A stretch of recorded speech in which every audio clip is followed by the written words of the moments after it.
Thing keeps cutting me off. I'm so disgusted with the outside world. But yeah, I used to have this neighbor that would run his drill, his special little drill, and for some reason it was on my fucking it would come through the house next door, and my amp would pick it up exclusively. You know? Yeah, these are and as time moves on, and you want a retro sound, it can't be done because I mean you're not using you're not using fuzz pedals with germanium filters and filtron potentiometers anymore. You're not because it's not post World War II. What the fuck? We don't we don't synthesize germanium anymore. You know, we don't stack. We don't even use the same glue for these pickups anymore, and the same shielding tape. We don't. It's all different. Hendrix would introduce variables like that. I mean,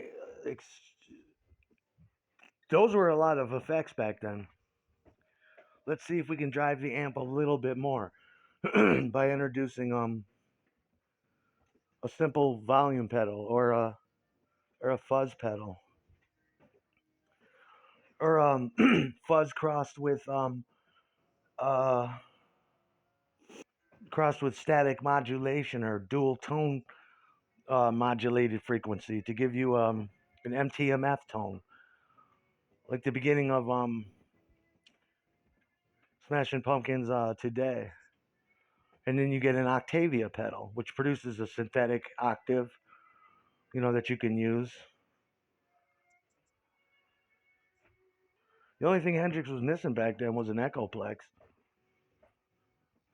Well, you got this asshole over here in full force every 2 seconds. Shut up, shut up, shut up. Fuck your mother. Fender gave us the vibrato arm, the tremolo arm, or as they used to call it, the whammy bar. But whammy now is a different thing. That's a Floyd Rose.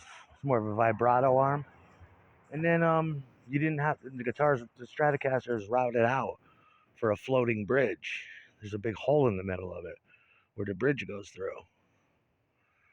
And on the back, it's held together with springs.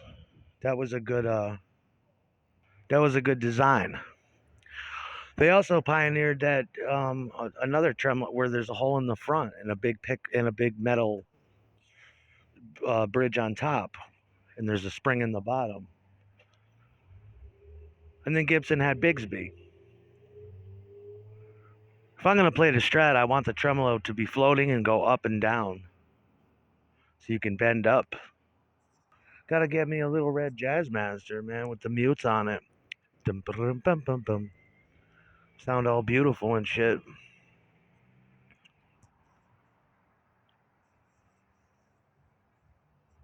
But that's where I learned my sleight of hand, though.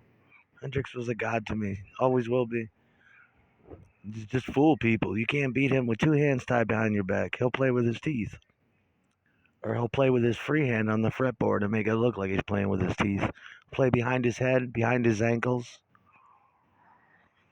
Those were the days, man. I'd be on stage doing that.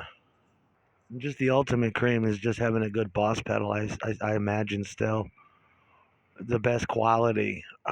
When you're playing through a boss, you can just hear it. You could.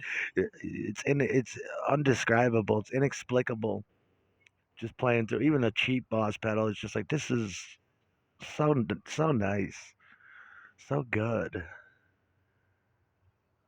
You know.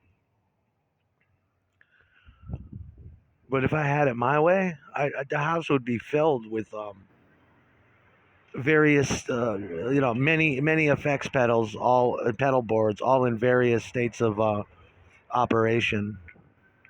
Each one sounds each RP you would get back then, each boss board, each Digitech pedal board you would get had a surprise bag of tricks and its own little sound. You could send, and they had great outs. You could send two XLRs to the house speakers, and you can mic the amp, and it's just incredible tone, versatile.